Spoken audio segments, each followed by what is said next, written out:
Bienvenidos al Paraninfo de la Universidad de Salamanca.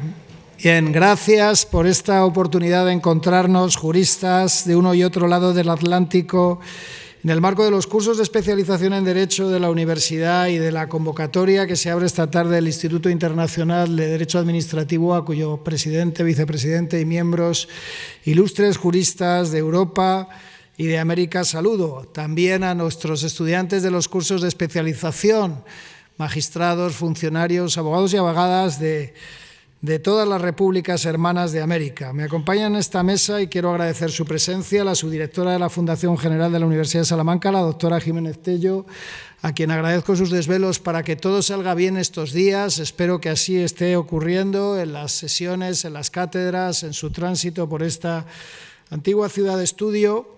El autor de una de las obras, de la obra principal que vamos a presentar, el profesor, el doctor Valentín Merino Estrada, autor de esta obra sobre el régimen municipal iberoamericano, y el doctor Enrique Orduña, que es otro de nuestros expertos de referencia en las raíces comunes de las instituciones públicas en América, las raíces hispanas que representan muchos de los grandes maestros que nos acompañan en esta presentación. Saludo en particular al doctor Bruber Carías de Venezuela, al doctor Libardo Rodríguez de Colombia, a tantos compañeros, al profesor Tomás Ramón Fernández de la Universidad Complutense de Madrid, a tantos profesores catedráticos de Derecho Administrativo de todas las universidades de esta gran red, ya he dicho, que comparte una cultura jurídica común.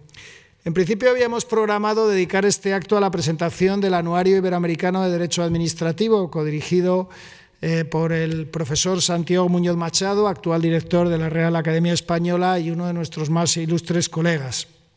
Las obligaciones como director de la RAE del doctor Muñoz Machado y la próxima organización del Congreso Internacional de la Lengua en Perú hacen que tenga programado hoy mismo un viaje a América y me ha pedido que le excusemos y que también destaquemos, yo lo quiero hacer, su labor siempre de confluencia de la cultura jurídica con la mejor tradición lingüística compartida. Este Anuario Iberoamericano de Derecho Administrativo es una muestra más del trabajo conjunto entre juristas americanos y juristas españoles. Les invito a que consulten sus contenidos en la página de Internet del Boletín Oficial del Estado.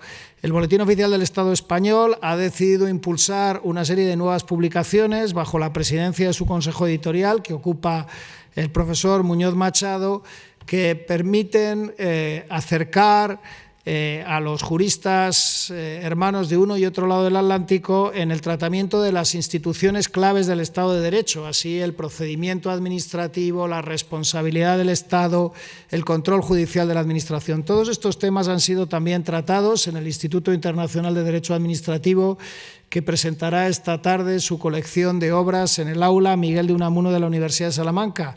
En las próximas 2 jornadas vamos a poder disfrutar de la experiencia y el conocimiento de los profesores que asisten a este acto, de otros muchos colegas. Dada la ausencia del profesor Muñoz Machado, también habíamos programado en esta misma jornada, y es el acto que va a tener lugar a continuación, la presentación del libro, la tesis doctoral editada por el Servicio de Publicaciones de la Universidad de Salamanca, el doctor Merino Estrada, sobre el régimen municipal iberoamericano. Quiero destacar el papel del Servicio de Publicaciones de la Universidad de Salamanca, cuyo director que nos acompaña, el doctor Jacobo Sancermida, y a todo su equipo, ha permitido no solo el muy reciente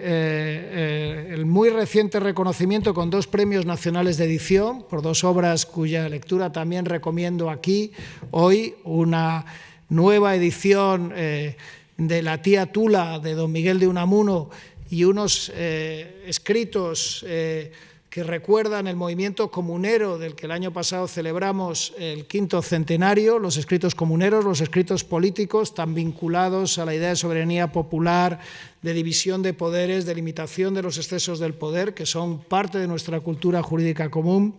Y junto a esos 2 reconocimientos nacionales, en las obras La tía Tula de Miguel de Unamuno y los escritos comuneros, con todas las las expresiones de la primera utilización de la imprenta en un movimiento político revolucionario moderno, en 1521, también su colección jurídica de la que forma parte este régimen municipal iberoamericano y que acaba de ser también reconocida con un sello de calidad.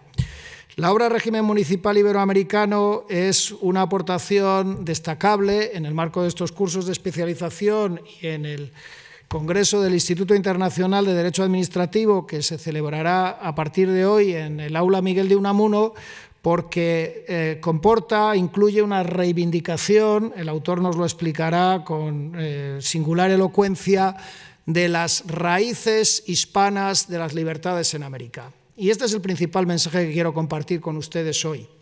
A menudo evocamos la Revolución Francesa como el momento constituyente del Estado contemporáneo y de las instituciones administrativas propias del Estado de Derecho. Y esto probablemente es correcto desde un punto de vista histórico, pero insuficiente e incompleto. Mucho antes de la Declaración de Derechos del Hombre y el Ciudadano, en Castilla se defendían ideas reflejadas en una de las primeras expresiones de la tradición constitucional, las leyes perpetuas de Ávila. Ahí estaban muchos de los conceptos que después reflejaron los revolucionarios franceses, siglos después. Mucho antes de ese momento destacable de la historia de la humanidad, en América se defendían las libertades municipales. Existía un autogobierno que, por cierto, no fue después reforzado por los procesos de independencia, sino anulado, porque los poderes centrales preferían no reconocer la autonomía municipal como la tradición española, la tradición castellana sí reivindicó originalmente. Esta es la gran aportación de este libro. Una vuelta a los orígenes comunes de las instituciones jurídico-públicas, que son raíces hispanas, es la gran conclusión novedosa que sigue además las aportaciones previas de grandes maestros del derecho administrativo compartido, como Fernando Albi o el propio profesor Brewer Carías, que hoy nos acompaña en su siempre memorable obra sobre la ciudad ordenada y la influencia en la planta municipal urbana americana de las ciudades españolas. También desde el siglo XVI, desde ese mismo momento en el que las instituciones del derecho local, del derecho administrativo local, empezaron a proyectarse sobre todo un continente, fundando ciudades y creando una tradición, una cultura de autogobierno, de la ordenación, de la regulación, de la toma de decisiones racionalizada, del procedimiento y del control del ejercicio del poder. En el orden de intervenciones presentará el acto y el libro en primer lugar la doctora Jiménez Tello, también doctora en Derecho Administrativo. Después el profesor Enrique Orduña hará un recuerdo de algunas de las instituciones hispanas de mayor influencia en el derecho público municipal americano. Él es un autor destacado, reconocido y estudioso profundo de las instituciones de las intendencias y también del municipio en América. Y por fin le daremos la palabra al autor de esta singular expresión de conocimiento de miles de horas de estudio para comparar los ordenamientos jurídicos de muchos de sus países y concluir afirmando que todos ellos tienen algo en común. Gran parte de lo que somos, cada uno de nosotros, nació aquí, en el Faro Común salmantino, en el Faro Común español, y todavía hasta el día de hoy seguimos compartiendo, aprendiendo de ustedes y recordando a quienes nos enseñaron todo lo más importante que defendemos, que son los valores de la democracia y el Estado de Derecho. Así que muchas gracias por asistir a este acto, muchas gracias por seguir creyendo en que la cultura jurídica común merece ser cultivada, y gracias por la oportunidad de encontrarnos en este Paraninfo de la Universidad de Salamanca. Doctora Jiménez Tello, por favor. Gracias, señor.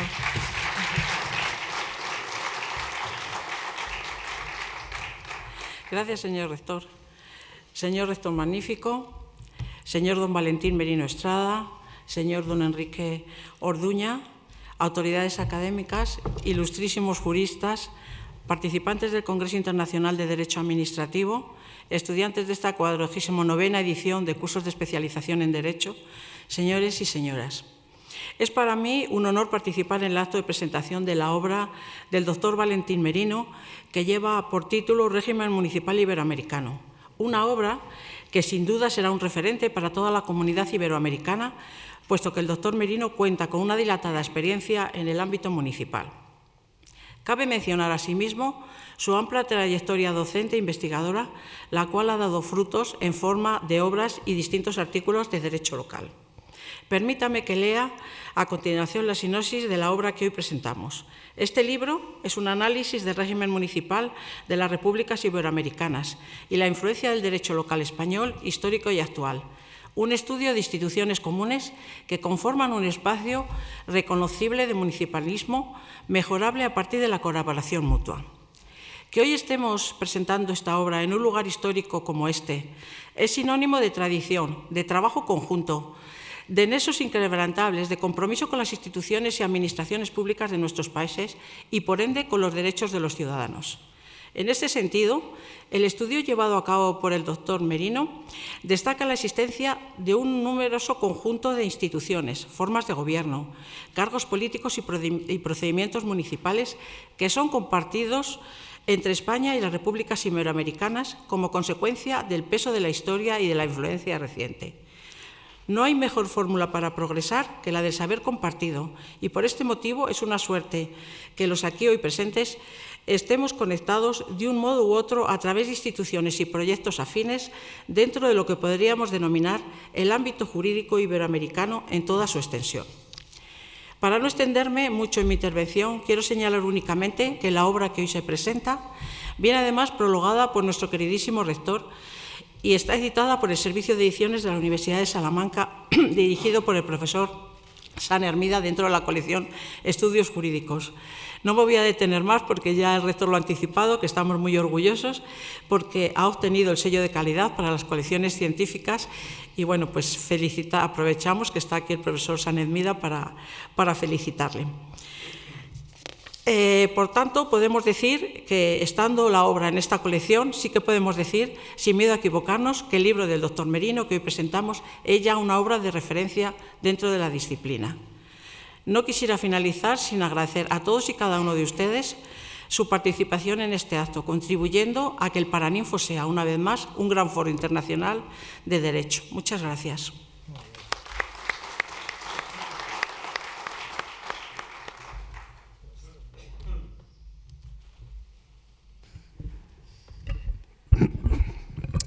Magnífico señor rector, ilustres profesores de toda Iberoamérica, distinguidos amigos, algunos de ellos, queridos Randy Gruber, Armando, Danos, etcétera, etcétera. Señoras y señores, la razón de estar hoy aquí, personalmente, estar yo aquí, pues es ni más ni menos que el acto de generosidad del señor rector, que me ha invitado a participar en esta presentación del libro, y una buena y gran amistad que me une con el autor del mismo, que además hemos sido compañeros en muchas aventuras del periplo municipalista iberoamericano. Bueno, me indican que hable un poco sobre el municipio en sus orígenes.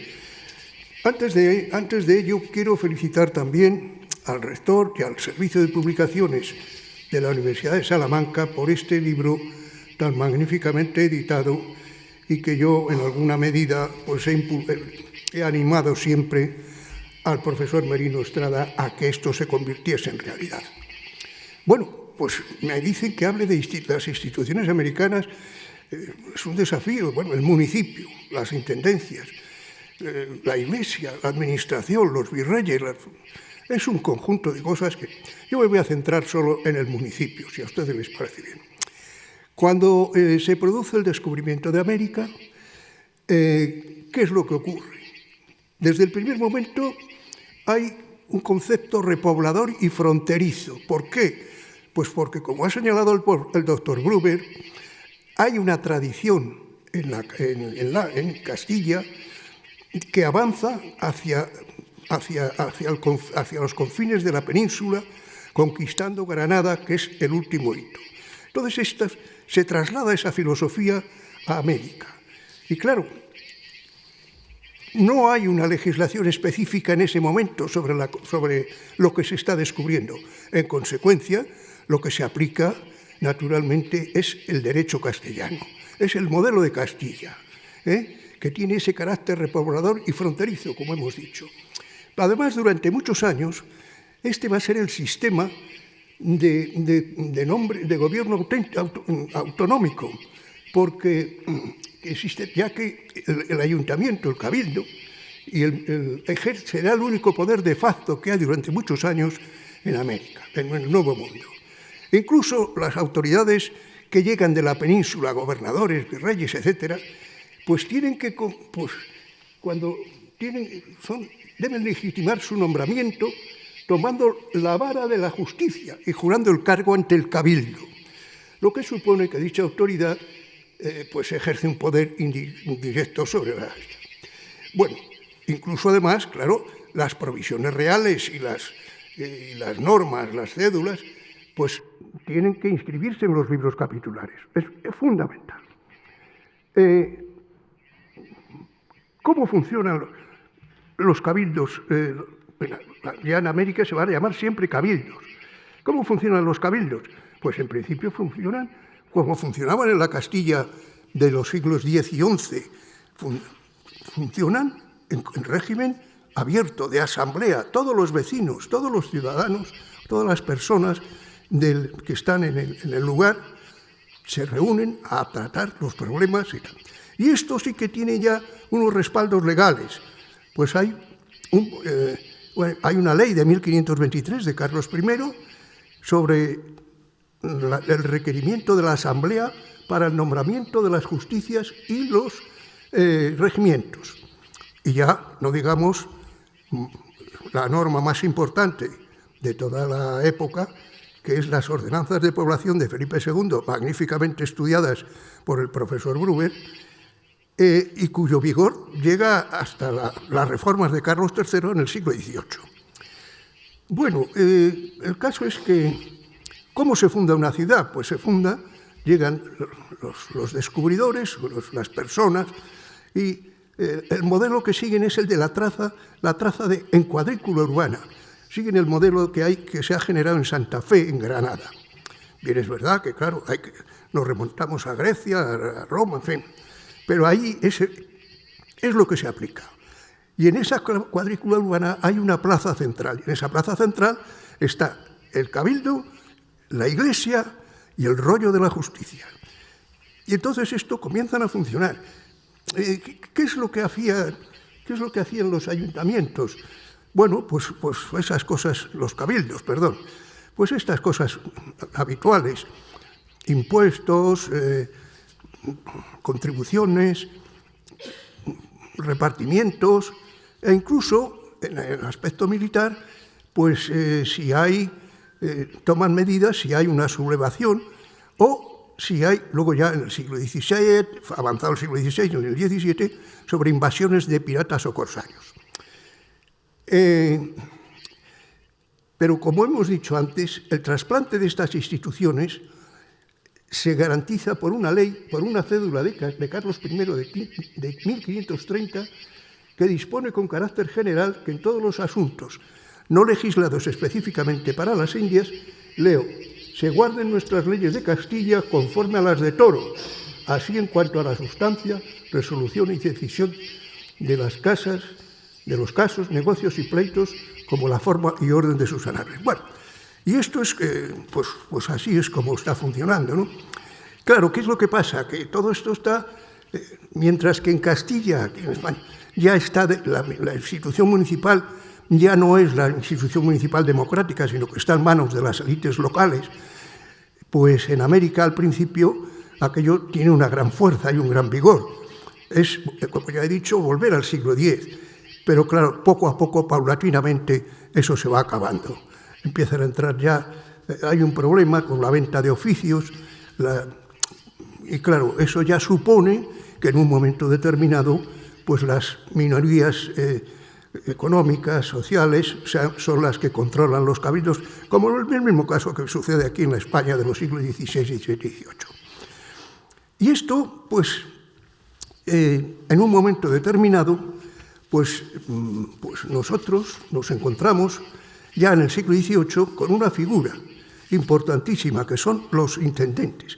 El intendente es una institución francesa que se aplica en la Guerra de Sucesión a principios de 1714. Es una norma que se va a derogar varias veces, pero al final prospera. El intendente es la figura más importante para la organización provincial, para la organización territorial, pero de segundo nivel. Entonces, ¿qué funciones tiene el intendente? Pues tiene las funciones importantísimas de justicia, que no las va a ejercer porque los corregidores y las audiencias lo van a impedir, militares, el ejército, Hacienda, la más importante, y policía. Bueno, pues la policía, la Hacienda, pues ya saben ustedes, es la Hacienda regional, pero la policía, me voy a fijar en ello porque es muy importante, porque son los que manejan, por ejemplo, confección de mapas topográficos provinciales, mapas de minerales, vegetales, industria, comercio, canales de navegación, etc. Y en la policía de urbanismo, que pues regula los diversos aspectos de la sociedad: limpieza, ornato, empedrado de calles, alineación, altura de edificios, etc. Todas estas cosas están perfectamente determinadas en los pueblos. Y también, naturalmente, la cuestión de los abastecimientos, los pósitos, los mercados, etc. Poco más puedo decirles en una síntesis de lo que todo esto lo recoge en la primera parte de este magnífico libro, con muy buen criterio y muy mejorado de lo que yo les acabo de expresar, el profesor Valentín Merino. Muchas gracias.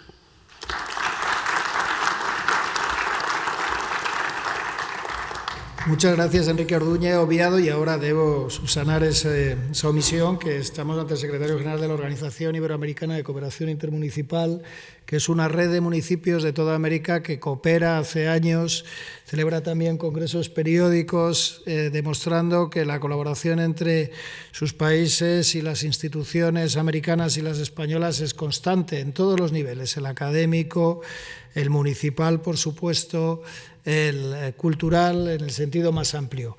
Este es un producto que se suma a todas esas redes de colaboración, porque Valentín Merino, a su condición de secretario general del Ayuntamiento de Valladolid, suma la de consultor constante y elaborador, artífice intelectual de muchos de los anteproyectos de ley de régimen municipal que los gobiernos de sus países han emprendido en los últimos años. Es desde esa experiencia práctica de conocimiento de la realidad de la gestión y de las normas reguladoras de los municipios en América que se decidió hace ya un tiempo, y después de una trayectoria profesional admirable, a obtener el título de doctor en la Universidad de Salamanca y a proyectar todo su saber en el libro del que a continuación nos hablará. Yo quiero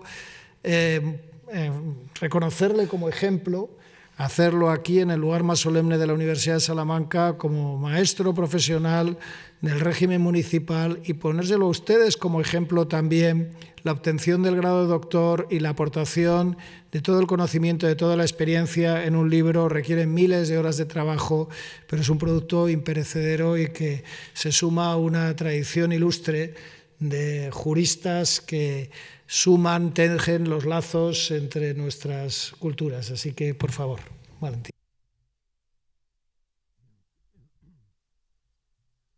Mira, mejor desde este, porque no tiene eco. Bueno, pues muy bien. En primer lugar, está mi agradecimiento a todos ustedes, muy particularmente al Servicio de Publicaciones de la Universidad de Salamanca, que ha editado esta obra mía, y he tenido la suerte de que es la primera que ostenta el certificado de calidad, ¿verdad? Por así físicamente, ¿no? Pero enhorabuena también al Servicio de Publicaciones por haber obtenido ese nivel de reconocimiento de calidad. y, por supuesto, a la universidad, en particular a su rector, mi buen amigo Ricardo Rivero, que me ha empujado a hacer esta obra, que ha escrito el prólogo y que tanto ha hecho para que pues haya visto la luz y sea algo. También tengo que agradecerlo pues, a Enrique Orduña. Él ya lo ha dicho, son muchos años de vicisitudes en torno al municipalismo iberoamericano. Gran parte de la obra es suya, en el sentido de que lo cito, lo he estudiado mucho, porque es un maestro en toda la época, sobre todo del derecho inicial, colonial iberoamericano, y la traslación del derecho castellano a través de las leyes de Toro a América, ¿no? Y al profesor Bruer Carías, con el que no pensaba realmente coincidir aquí, es para mí un honor, al que también cito, no solo por lo que él ha trabajado muchísimo sobre la ciudad iberoamericana, sino también sobre los orígenes del constitucionalismo, allá en la primera constitución venezolana, y en todo lo que él ha hecho en esa otra etapa, digamos, ya constitucionalista, y cómo ahí he podido investigar un poco los temas municipalistas, ¿no? En fin, a todos los demás. Yo comencé a trabajar en el municipalismo iberoamericano en el año 2000, o sea, justo cuando comenzaba el siglo. Empecé a trabajar en un doble sentido, yendo por diversos países, naciones iberoamericanas, pues impartiendo cursos y también colaborando en alguna gestación de reformas administrativas, ya después, un poco más tarde, en la República Dominicana, en México, casi todos los países he tenido ocasión de visitar y de a la vez estudiar, o sea, era un conocimiento práctico de relaciones, y también pues ya por inquietud ponerme a leer pues todo lo que había sobre el municipalismo en América, en las repúblicas iberoamericanas, ¿no? Y me surge una inquietud porque veo que hay muchas cosas comunes, instituciones, procedimientos que son comunes, que incluso encuentro artículos literalmente idénticos entre las diversas legislaciones, que aparentemente son muy diferentes, porque has oído que al alcalde allí le eligen directamente, que en España no, que allí hay no sé qué, que en España tal, que realmente una ruptura a principios del siglo XIX, ¿no? Con la tradición hispana de los cabildos, y que allí la influencia pues, es norteamericana, es francesa en algunos casos, como en Colombia, etcétera, pero que no hay una influencia española, o que ha sido muy debilitada debido a esa ruptura. Yo me pongo a tratar de investigar sobre este tema y llego a la conclusión, claro, la hipótesis de la que ya partía, pero llego a la conclusión de que esto no es cierto. Hay una continuidad total de la relación y de la influencia española en el derecho municipal y en el municipalismo iberoamericano, sin rupturas, con etapas diferentes, pero hay una continuidad en la que se van sumando influencias hasta llegar al momento actual en que hay influencias mutuas entrecruzadas, donde nosotros absorbemos instituciones municipalistas americanas y donde allí están proyectándose otras nuevas constantemente, pero que desde finales del siglo XV, bueno, siglo XVI, vamos a decir, fundación de las ciudades, hasta este momento hay una línea de continuidad de la influencia española que no ha sido ocultada por otras.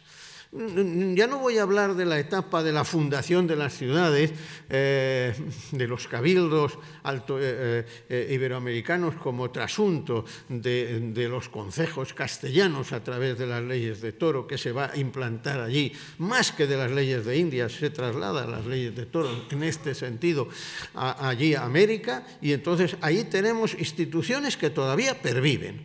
Pero sí voy a hablar de ese momento en el que los territorios de la España al otro lado del Atlántico, rompen con la corona española, allá entre los años 10 y 22 de los comienzos del siglo XIX. En ese momento se produce ruptura, pues hay que tener en cuenta una cosa.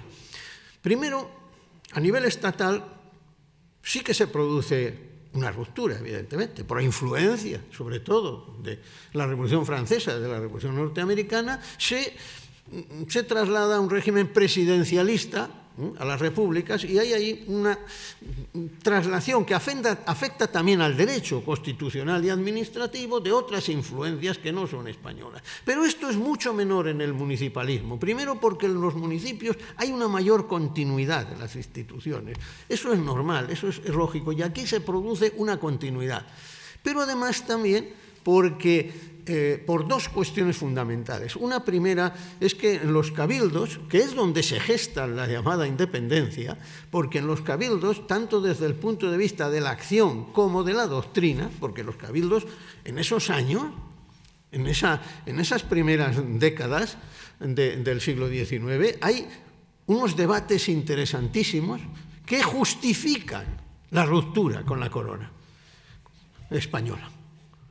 Y en esa justificación dice, bueno, han influido teorías europeas, americanas, la Revolución Francesa, Rousseau, bueno, han influido, claro que sí, se constatan determinadas influencias en los orígenes del constitucionalismo, muy cruzadas, hay muchas influencias, pero la mayoría, la que predomina en todos los debates, uno por uno estudiados, porque está documentado, son las teorías pactistas que tienen de raigambre hispana y que tienen su origen, entre otras, en la Escuela de Salamanca y llegan a su culmen con Francisco Suárez, que realmente es del que absorben la justificación para romper con la corona, no con España, que es otro concepto.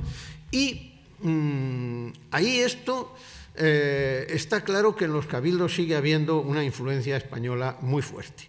Pero además, cuando poquitos años después, unos 10 o años después, las nuevas naciones, para reforzar el centralismo, van a matar al padre.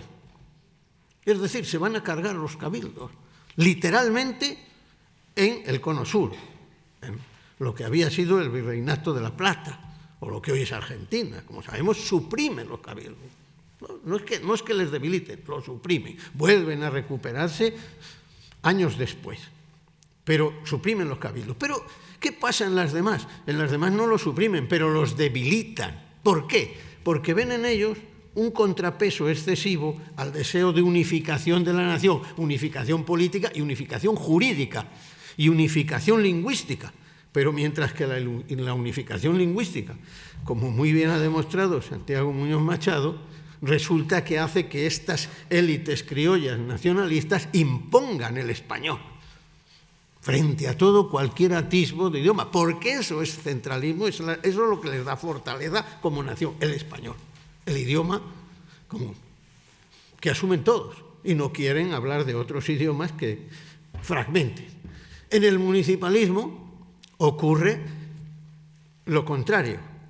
Van a decir, vamos a incorporar un nuevo derecho municipal frente a los cabildos, a lo antiguo, a lo que viene ya de las ordenanzas de los cabildos, etc. ¿Y de dónde lo asumen? No de Norteamérica, porque ahí Alexis de Tocqueville ya lo deja bien claro. Ese municipalismo, por así decirlo, esa democracia en América es excesivamente fragmentada, libre, como para que ellos lo admitan. No, lo toman de la Constitución de 1812. Es el centralismo, el régimen centralista francés, pero no lo asumen de Francia, lo asumen de la Constitución de las Españas, que estuvo vigente en México, por ejemplo, quizá más que en España, posiblemente llega a estar vigente en un determinado momento. Y de ahí van a asumir las nuevas ideas que se suman a las anteriores. Nueva influencia española, porque es que en España también pasó lo mismo. Hay cosas en las que no. Por ejemplo, la planta municipal. Ahí, con el municipio constitucional español, se transforma y se cambia completamente la planta municipal. En América no. continúa hoy en día la planta municipal propia de la época de los cabildos hispanocoloniales, de lo que fue la fundación de las ciudades, que de la fundación de las ciudades, núcleo urbano, amplio territorio dominante, viene hoy el tipo de planta municipal en todos los países iberoamericanos. Entonces, ¿cuándo se produce una ruptura? Más tarde tampoco, al revés.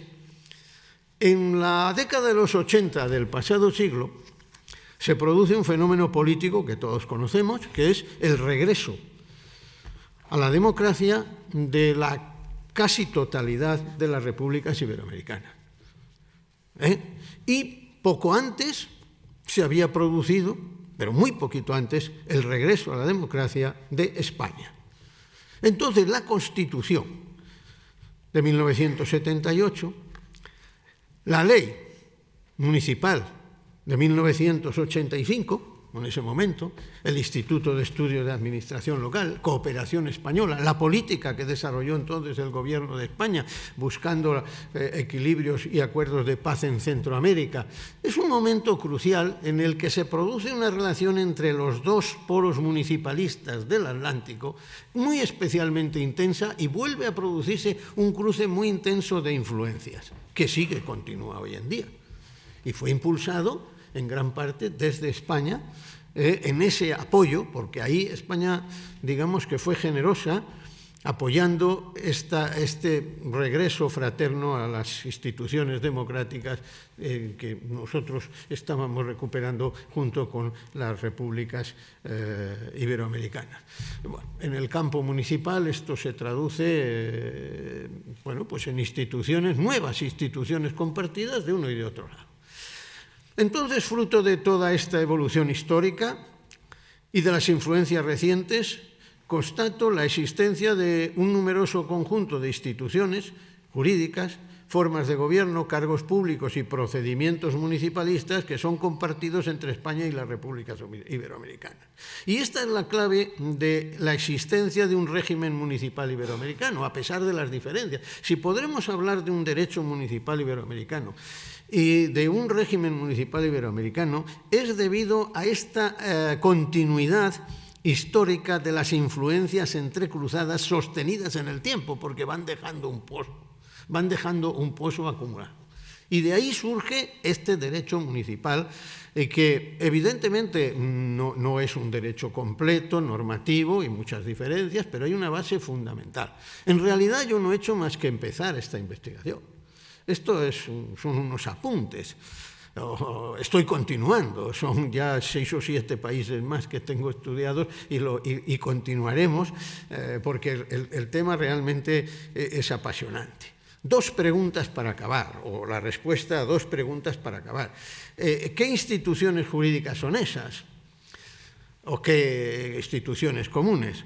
¿Y para qué? ¿Y para qué estudiarlas? ¿O qué sentido tiene que hablemos de esto, ¿no?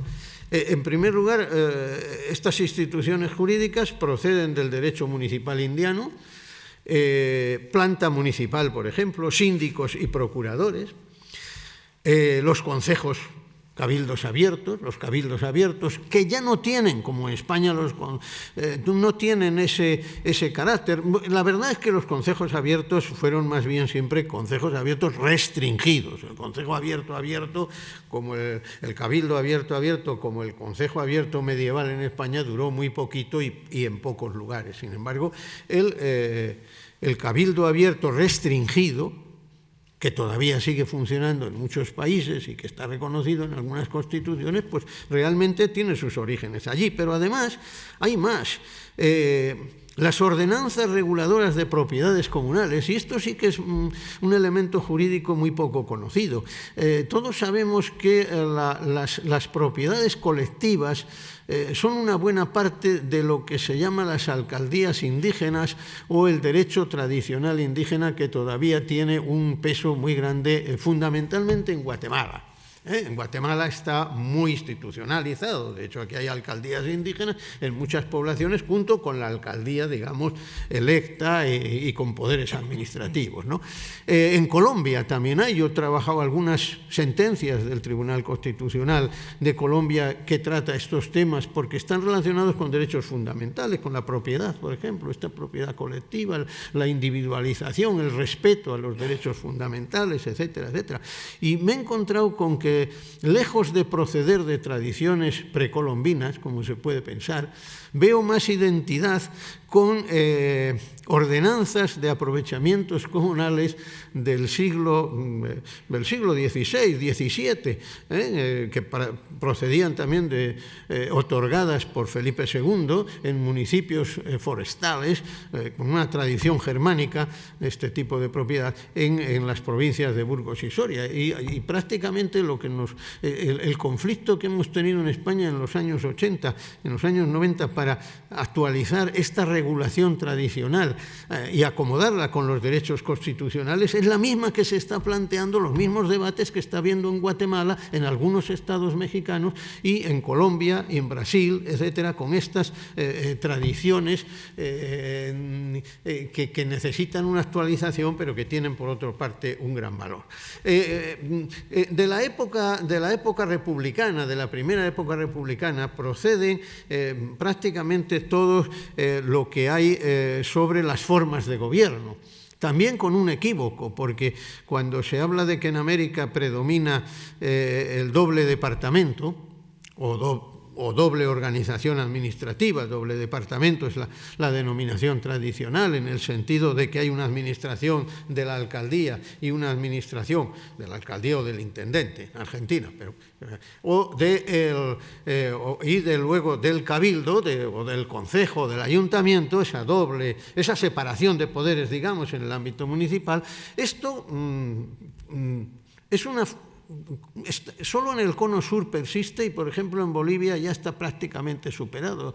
En Chile tampoco es perfecto, solamente funciona en algunas provincias argentinas, porque las formas de gobierno municipal en Argentina son diversas. Como están interiorizadas en cada provincia, pues es muy difícil decir que hay unas formas de gobierno en Argentina municipales, sino que tendríamos que decir que hay unas en unas provincias y otras en otras provincias. Y la mayoría de las provincias tienen esta fórmula así de posible separación, pero esto cada vez está más, hay un mayor acercamiento a la otra fórmula, a la fórmula, digamos, española, ¿no? que procede de aquellos momentos, que es la de que hay contrapesos y equilibrios y más que separación, ¿no?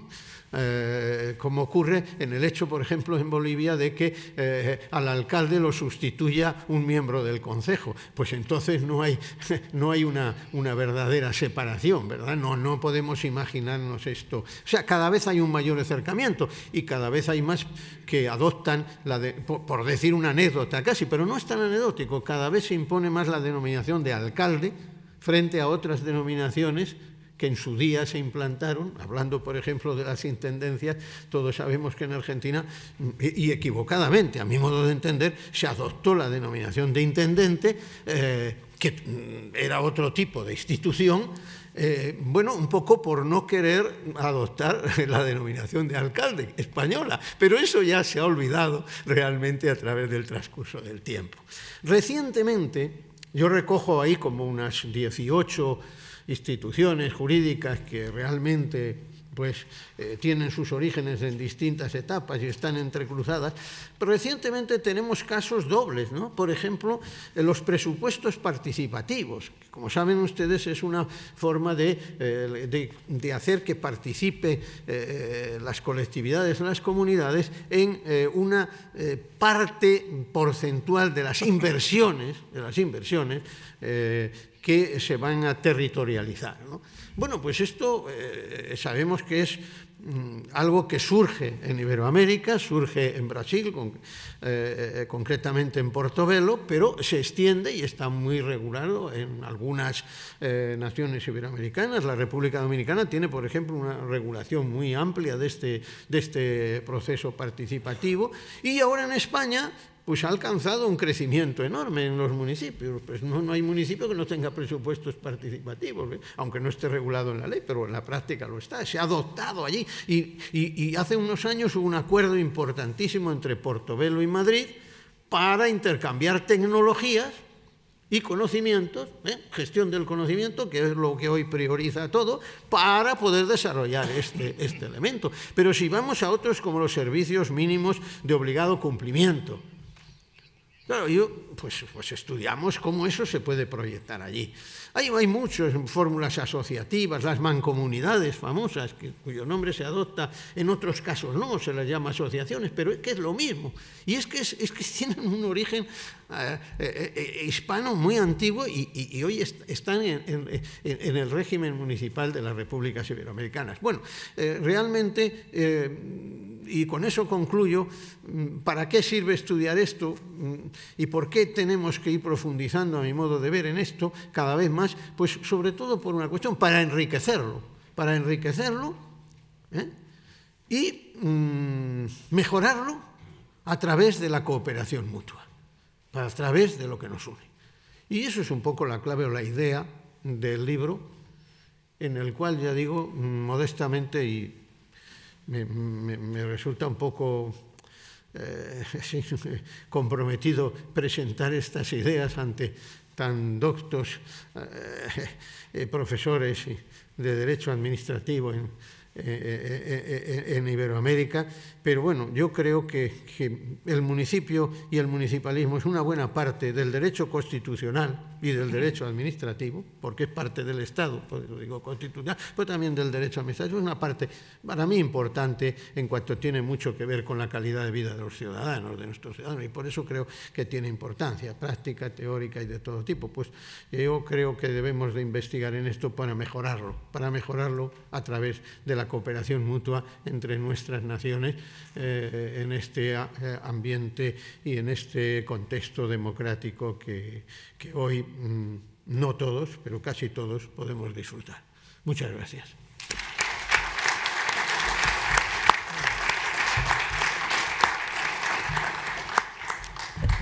Muchas gracias al doctor Valentín Merino Estrada por su elocuente presentación de una investigación de varios años y en cientos de páginas, que es el inicio de todo un proyecto vital y también el resultado de toda una trayectoria intelectual de reconocimiento de las similitudes entre las repúblicas americanas y la tradición cultural compartida. Voy a concluir este acto con dos citas. De nuevo, agradecer, en fin, al profesor Muñoz Machado, que podría habernos acompañado en este acto si su agenda hubiera sido otra, el recordar que hablamos la misma lengua y reivindicar siempre esa tradición compartida. En sus aportaciones intelectuales más recientes, el profesor Muñoz Machado ha explicado cómo las independencias americanas en sus próceres tuvieron una primera ocurrencia que no fructificó por razones comprensibles, que fue la de implantar el francés en lugar del español como lengua oficial de las nuevas repúblicas. Pronto se dieron cuenta los españoles de América, que así desde el siglo XVI eran reconocidos en la Universidad de Salamanca, donde se debatió hace 500 años si un nacido en México podía ser rector, y los juristas de este estudio concluyeron que sí, pues al final nacer en México era nacer en Castilla, y por tanto en la designación como rector no estaba excluida a los nacidos en América. Pronto concluyeron, digo también, que pues la lengua que unía a todas las naciones era el español, y que incluso llegaron, como ha explicado Valentín Merino, a reconocer que la política de exclusión de las otras lenguas, que no había practicado la corona española y tampoco los maestros de Salamanca, si hay gramáticas precolombinas escritas, se lo debemos a Fray Bernardino de Sahagún, que salió de estas aulas. Y, en fin, y después, cada vez que se olvida esta tradición, vuelve de una u otra manera. La segunda cita que incorporo a mi conclusión de este acto es de un americano intelectual ilustre, José María Arguedas, del Perú, que escribió una novela memorable, Los ríos profundos, y de esto hablamos hoy y hablaremos los próximos días, de profundos ríos corrientes que nos unen y nos enriquecen y fuentes de pensamiento. Esa es una obra muy conocida, como El zorro de arriba y el zorro de abajo, las disimilitudes entre la costa y la sierra en tantas repúblicas andinas y americanas, pero lo que es menos sabido es que José María Arguedas estuvo por estas tierras, y lo sabe mi colega el profesor Fernando Pablo, porque estuvo en su comarca de origen, buscando información para su tesis doctoral sobre la propiedad comunal, las comunidades agrícolas en España y el Perú. La propiedad de la tierra, el estatuto, el régimen jurídico de la propiedad agrícola, y esto lo tuvo que reconocer uno de los más conspicuos indigenistas de la tradición intelectual americana, Arguedas, precisamente, la comunidad de la tierra, la propiedad comunal de la tierra peruana no tiene raíces precolombinas, como no la tienen los atuendos folclóricos de la mayor parte de los pueblos hoy considerados indígenas americanos, cuando observamos las afinidades evidentes en la estética entre Zamora, Salamanca, Cáceres y Bolivia, Ecuador y Perú, en sus atuendos históricos. La propiedad de la tierra en el Perú, la propiedad comunal, la que sustentaba a las comunidades indígenas y todavía hasta el día de hoy en México marca el estatuto del acceso al recurso de millones de personas en las repúblicas hermanas, tiene una tradición visigótica, prerromana, que se mantiene en Castilla, en numerosos municipios hasta el día de hoy. Es hora y es el momento apropiado de recordar nuestras raíces, lo que nos une. Esto es lo que ha intentado Valentín Merino y es lo que hacemos con los cursos de especialización en Derecho y con este encuentro de juristas europeos, americanos, que hablamos la misma lengua, conocemos la misma dogmática y estudiamos las mismas instituciones. Numerosos errores cometemos a lo largo de la historia los pueblos y las personas, pero no se criminalice una tradición que al fin es la de todos, la que está en lo más profundo de nuestro ser, en la esencia de la libertad, lo ha explicado muy bien Valentín Merino. El huerto primero de la libertad fueron los cabildos, y esa semilla de la libertad no la plantaron las civilizaciones prehispánicas, que son admirables por muchas razones. Esa semilla de la libertad la implantó el derecho castellano. Y después fue suprimida porque, a diferencia del español, que no era sustituible por el francés, la libertad municipal hispana sí era ocupable por el centralismo que nuevas naciones querían desplegar. Pero esa tradición de libertades pervive hasta hoy, se recupera tras los nuevos constitucionalismos y cuando regresa la democracia y el Estado de Derecho a América el siglo pasado, se mira hacia el punto donde todo partió, donde nace la mejor tradición jurídica compartida, como nosotros hemos mirado tantas veces a América como inspiración para nuestro progreso, para nuestro aprendizaje intelectual, en admiración de nuestros colegas, de los escritores, de los artistas, de los que hablan la misma lengua, como el profesor Muñoz Machado ha destacado, y quienes creen en los mismos principios y valores que desde hace siglos se cultivan en estas mismas aulas entre las piedras de Salamanca, en la controversia de Valladolid, en el derecho castellano, en los valores compartidos, donde todo nació y pues estamos comprometidos a seguir recordándolo. Muchas gracias por su atención en este momento, gracias sobre todo a nuestros estudiantes de los cursos de especialización que han asistido a esta conferencia tan atentos, gracias también por la presencia de los integrantes del Instituto Internacional de Derecho Administrativo y concluimos este acto, como hacemos en nuestros homenajes a quienes realizan aportaciones intelectuales sobresalientes, con un vítor al doctor Merino Estrada. Muchas gracias.